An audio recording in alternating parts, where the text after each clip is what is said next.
శాంతి. ఓ శాంతి. ఓం శాంతి. నేను పరమాత్మ శ్రీమతం పైన నడిచే ఒక శ్రేష్టమైన ఆత్మను. పరమాత్మ శ్రీమతం నన్ను ఉన్నతంగా చేస్తుంది. పరమాత్మ శ్రీమతం నాకు ధైర్యాన్ని ఇస్తుంది.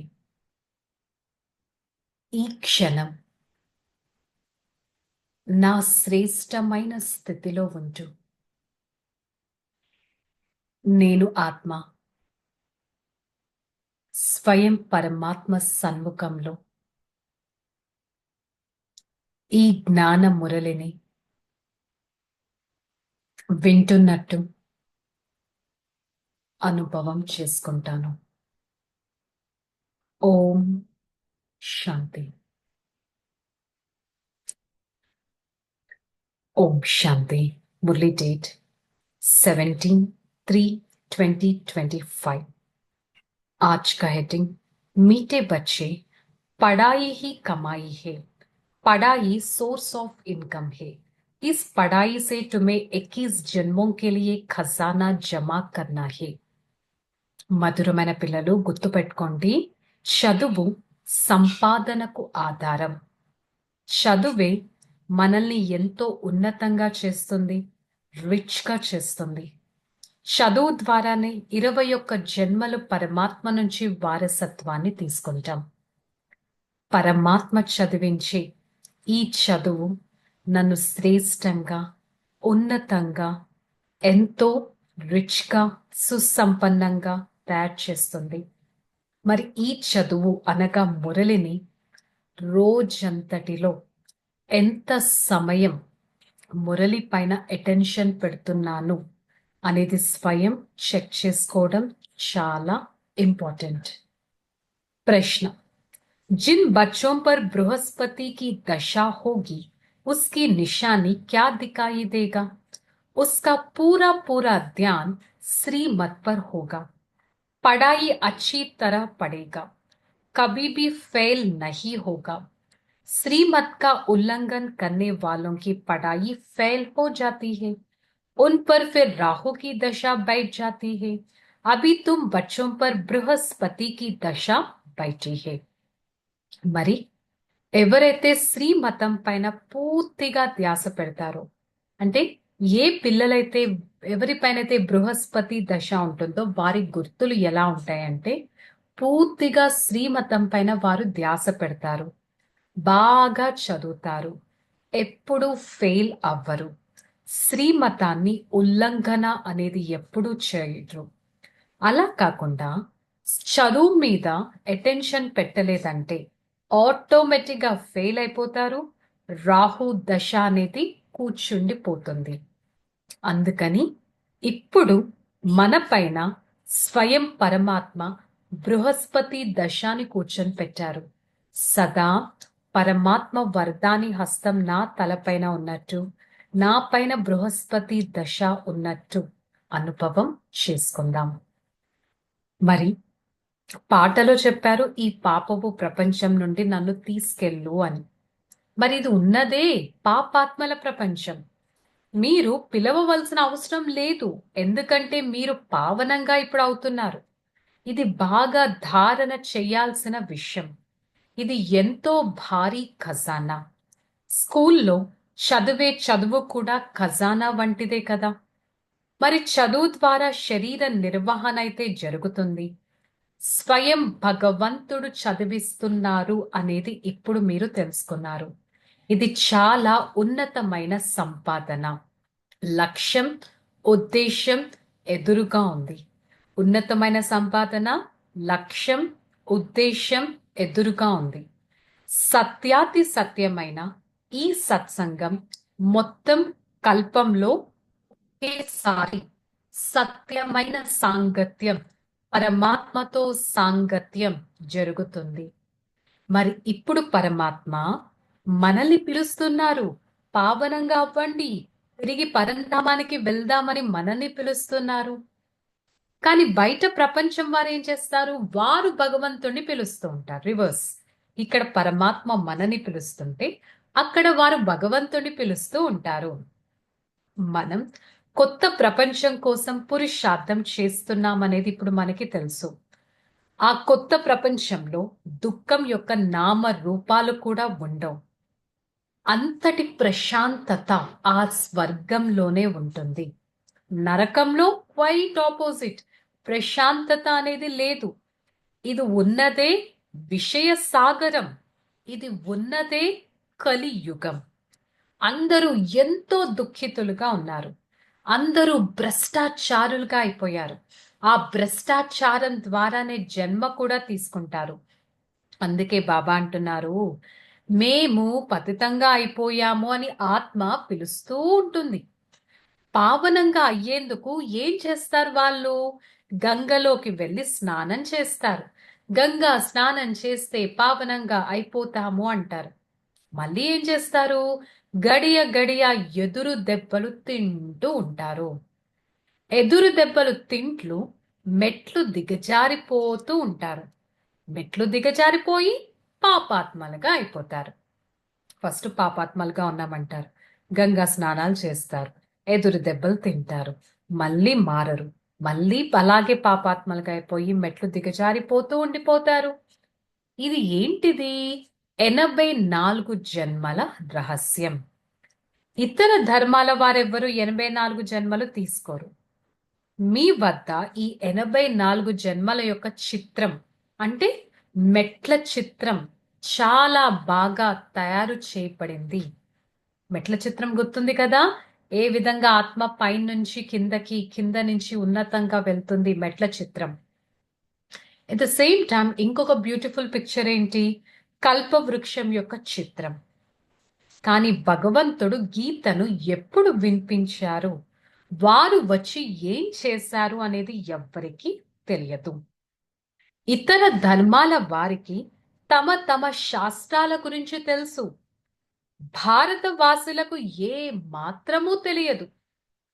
తండ్రి అంటారు, నేను సంగమ యుగంలోనే స్వర్గాన్ని స్థాపన చేయడానికి వస్తాను. డ్రామాలో మార్పు జరగదు. డ్రామా ఏదైతే నిశ్చితం ఉందో అది ఖచ్చితంగా అదే విధంగా జరుగుతుంది. అలాగని అది అలా జరిగి మళ్ళీ మారిపోతుందని కాదు. Drama is fixed. కల్పపూర్వం ఏమైతే అయిందో అలాగే జరుగుతుంది. అందుకే ఇది 84 జన్మల చక్రం. ఈ చక్రం నుంచి ఎవ్వరూ విముక్తులు అవ్వలేరు. ఈ ప్రపంచం అయితే అంతం అవ్వదు అని అర్థం. అంటే ఈ ప్రపంచం ఎప్పుడు అంతం అవ్వదు, కాకపోతే ట్రాన్స్ఫర్మేషన్ అనేది జరుగుతుంది. ఇది 84 జన్మల చక్రం. ఈ మెట్ల చిత్రం చాలా పర్ఫెక్ట్ చిత్రం. దాని మీద బాగా అర్థం చేయించవచ్చు. నెక్స్ట్ స్వస్తిక్ చిత్రం. స్వస్తిక్ 4 భాగాలుగా 5000 సంవత్సరాలు గీయబడింది కదా. ఈ స్వస్తిక్ చిత్రంలో ప్రతి యుగానికి 1250 సంవత్సరాలు. ఇదొక సృష్టి చక్రం స్పష్టంగా గీయబడుతుంది. ఇది అందుల ముందు ఒక అద్దం వంటిది. ఎందుకంటే వారికి ఈ చిత్రాల గురించి చెప్పినా కూడా వాళ్ళకి అర్థం కాదు. సో తండ్రి మనకి అనంతమైన ఆ బృహస్పతి దశ అనేది మన పైన కూర్చొని పెడుతున్నారు. మరి నేను ఆత్మ నా పైన ఎంత అటెన్షన్ పెట్టాలి? ఆధారం అంతా నేను చదివే చదువు పైనే ఉంది. కొందరి పైన రాహు దశ కూర్చుంటుంది. ఆ రాహు దశని వదిలించుకోవడానికి ఏ మాత్రం పురుషార్థం చేయట్లేదు. మరి బాబా శ్రీమతం పైన నడవకపోతే రాహు దశ తొలగదు, ఇంకా అలాగే ఉండిపోతుంది. అందుకే బాబా క్లియర్ కట్ గా ఏం చెప్తున్నారు? చాలా ఇంపార్టెంట్ పాయింట్. పిల్లలు చదువు పైన ఎంతో అటెన్షన్ పెట్టండి. సెంటర్ దూరం ఉంది, ఇది ఉంది, అది ఉంది, ఇలా సాకులు చెప్పకూడదు. నడుచుకొని రావటానికి 6 గంటలు పట్టినా సదే మీరు చేరుకోవాలి. మనుష్యులు యాత్రలకి వెళ్తారు. ఎన్ని ఎదురు దెబ్బలు తింటారు. పూర్వం ఎక్కువగా నడిచి వెళ్ళేవారు. ఎద్దుల బండి పైన కూడా వెళ్ళేవారు. కానీ ఇప్పుడు ఇది ఒక పట్టణానికి సంబంధించిన విషయమే. సో వాళ్ళు అట్లీస్ట్ వేరే స్టేట్స్ కి వెళ్ళేవారు, దూరంగా వెళ్ళేవారు. కానీ అట్లీస్ట్ మీకు మీ ఓన్ సిటీలో సెంటర్స్ ఉన్నాయి కదా అని బాబా అంటున్నారు. ఇది తండ్రి యొక్క ఎంత పెద్ద విశ్వవిద్యాలయం. దీని ద్వారా మీరు లక్ష్మీ నారాయణల వలె తయారవుతారు. ఇది ఉన్నతమైన చదువు. దీనికోసం దూరం అవుతుందని లేక తీరిక లేదని కొందరు అంటున్నారు. తండ్రి ఏమంటారు అలాంటి పిల్లని చూసి? ఈ బిడ్డ యోగ్యుడిగా లేడు, అందుకే సాకులు చెప్తున్నారు.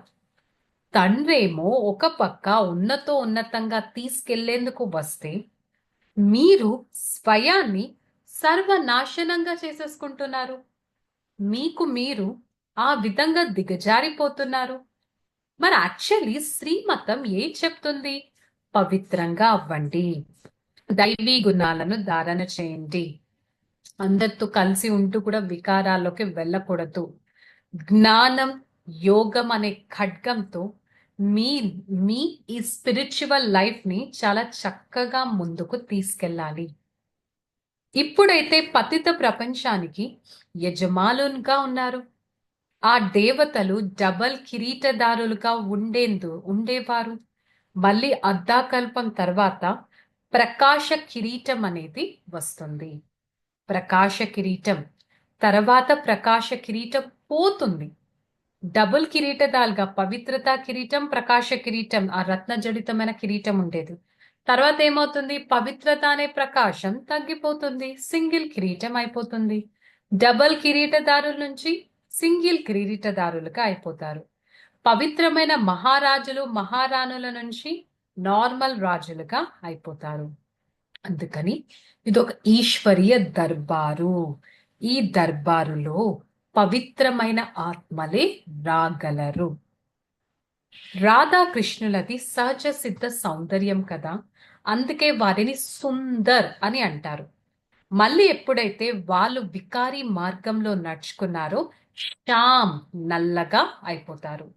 ఇవన్నీ శాస్త్రాల విషయాలు. సుందర్ సే శ్యామ్ బంజాతి అని అంటారు కదా.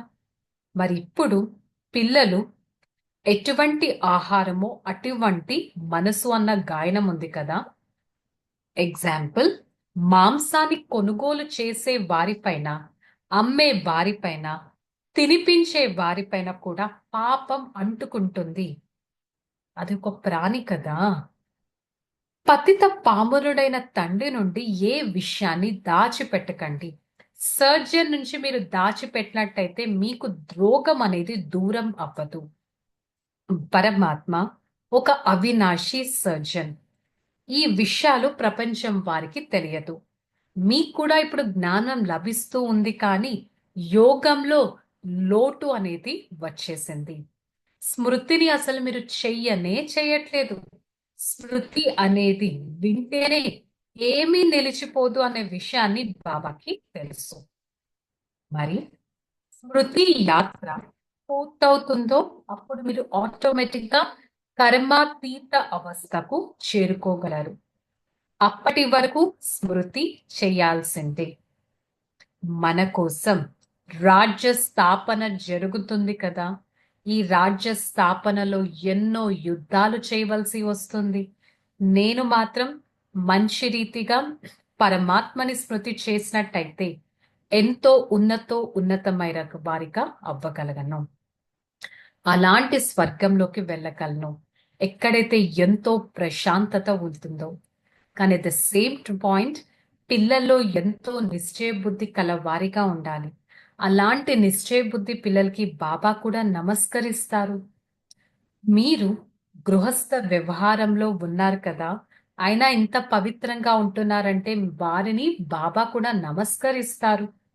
సన్యాసులైతే వికారాల ద్వారా జన్మ తీసుకొని తర్వాత సన్యాసులుగా అవుతారు. దేవతలు సంపూర్ణ నిర్వికారులు అని అనడం జరుగుతుంది. సన్యాసులెప్పుడు సంపూర్ణ నిర్వికారులు కాలేరు. సో మీరు అతీంద్రియ సుఖం అనేది అనుభవం చేసుకుంటారు. అందుకే పాట ఏంటి?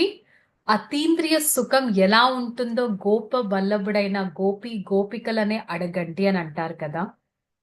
మరి సదా ఎప్పుడు కూడా హింసా మార్గంలో నడవకూడదు. కొంతమంది ఇళ్లల్లో ఎంతో హింసపూర్వకమైన పనులు జరుగుతూ ఉంటాయి. కానీ బాబా ఏం చెప్తున్నారు? మీరు కాబోయే దేవీ దేవతలు కదా, మీ పైన మీరు ఎంతో అటెన్షన్ పెట్టుకోవడం చాలా ఇంపార్టెంట్. ఓకే, बाबा ఏం చెప్తున్నారు ధారణలో? इस पुरानी दुनिया को देखते हुए बुद्धि का योग बाबा व नई दुनिया की तरफ चले लगाना। ध्यान रहे कर्मेंद्रियों से कोई विकर्म ना हो, हमेशा शुद्ध कर्म करना है। अंदर कोई बीमारी तो सर्जन को सर्जन से राय लेना है। ఈ పాత ప్రపంచాన్ని చూస్తూ కూడా బుద్ధి యొక్క యోగం కొత్త ప్రపంచం వైపుకే ఉండాలి. ధ్యాస ఉండాలి. కర్మేంద్రియాలతో నేను ఎలాంటి వికర్మ చెడు కర్మ చేయకూడదు. సదా శుద్ధమైన కర్మలే చేయాలి. నా లోపల ఏదైనా అనారోగ్యం ఉన్నా నేను సర్జన్ నుంచి సలహా తీసుకోగలగాలి. सांग दोष बहुत खराब है, इससे अपनी बहुत बहुत संभाल करनी है। अपने को और परिवार को सुखदायी बनाना है। पढ़ाई के लिए कभी बहाना नहीं देना है। సాంగత్య దోషం చాలా చెడ్డది. దాని నుంచి మీరు చాలా చాలా సంభాళించుకోవాలి. స్వయం మరియు మీ పరివారానికి ఎంతో సుఖాన్ని ఇచ్చే వారిగా ఉండాలి. చదువు గురించి మీరు ఎలాంటి ఎక్స్క్యూజెస్ అనేవి చెప్పకూడదు. वरदानम श्रेष्ठ भावना के आधार से सर्व को शांति शक्ति की किरणें देने वाले विश्व कल्याणकारी भव। శ్రేష్టమైన భావన ఆధారంగా సర్వులకు శాంతి శక్తిని ఇచ్చేవారు విశ్వ కళ్యాణకారులు. ఏ విధంగా బాబా సంకల్పంలో మాటలో నయనాలలో సదా కళ్యాణ భావనతో ఇమిడి ఉంది. వారి ప్రతి సంకల్పం విశ్వ కళ్యాణంగా ఉండేది. ప్రతి భావన ప్రతి కామన విశ్వ కళ్యాణం కోసమే ఉండేది. సదా సర్వ ఆత్మలను వారు విశ్వంలో ఇమర్జ్ చేసుకొని వారికి ఎంతో మంచి జరుగుతున్నట్టు అనుభవం చేసుకునేవారు. మరి మీరు కూడా మాస్టర్ జ్ఞాన సూర్యులుగా అయి శుభ భావన శ్రేష్ట కామన ఆధారంతో శాంతి శక్తి కిరణాలను నలువైపులా ఇస్తూ కళ్యాణకారి ఆత్మగా అవ్వగలగాలి. స్లోగన్ मैंपन और मेरापन यही देह अभिमान का दरवाजा है, अब उस दरवाजे को बंद करो। మేపన్ మేరాపన్ నేను నాది అనేది బాడీ కాన్షియస్ గా అవ్వటానికి ఒక తలుపులు. మీరు ఫస్ట్ ఆ తలుపులను క్లోజ్ చేసేసేయండి. సో ఈరోజు బాబా మురళిలో శుద్ధమైన కర్మలను చేయండి, చదువు పైన అటెన్షన్ పెట్టండి, లేకపోతే మీ పైన రాహు దశ కూర్చుంటుంది అన్నారు. సో ఈరోజు మురళి యొక్క స్వమానం ఆత్మనైన నా పైన బృహస్పతి దశ కూర్చొని ఉంది. నేను బృహస్పతి దశ కలిగిన వారిని. ఓకే, చలో రిలాక్స్. ఓం శాంతి. నేను ఆత్మ శ్రేష్టమైన వారిని మాస్టర్ జ్ఞాన సూర్యుడను. నా ద్వారా నలువైపులా శాంతి శక్తి కిరణాలు ప్రవేశిస్తున్నట్టు ప్రతి ఒక్క ఆత్మ ఆ కిరణాలలో ఇమిడిపోయినట్టు ప్రతి ఒక్క ఆత్మ పట్ల శుభ భావన పెడుతున్నట్టు నా శుభ భావనతో ప్రతి ఒక్కరూ విశ్వ కళ్యాణం చేస్తున్నట్టు అనుభవం చేసుకుంటాను.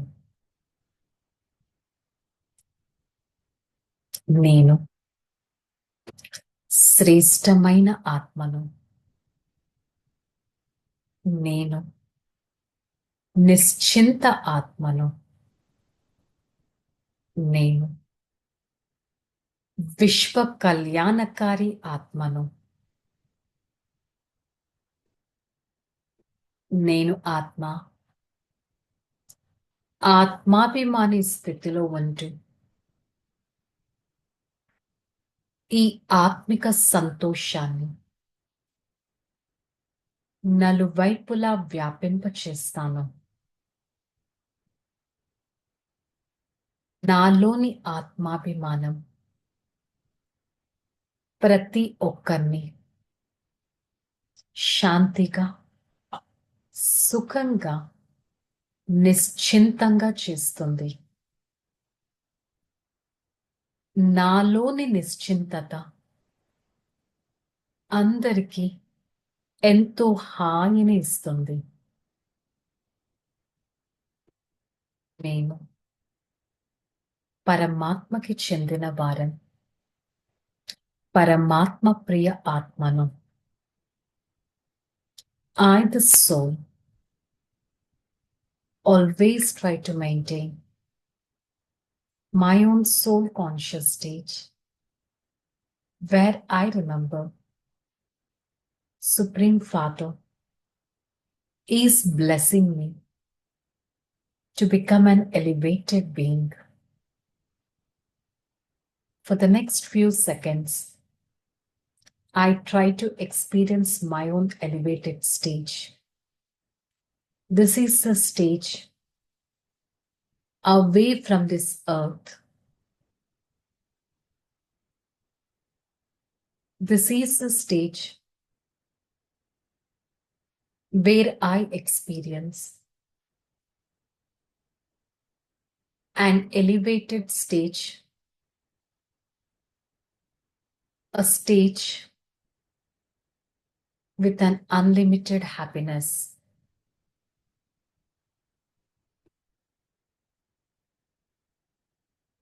I, the soul, experience a detached stage, a stage coming close to my Father.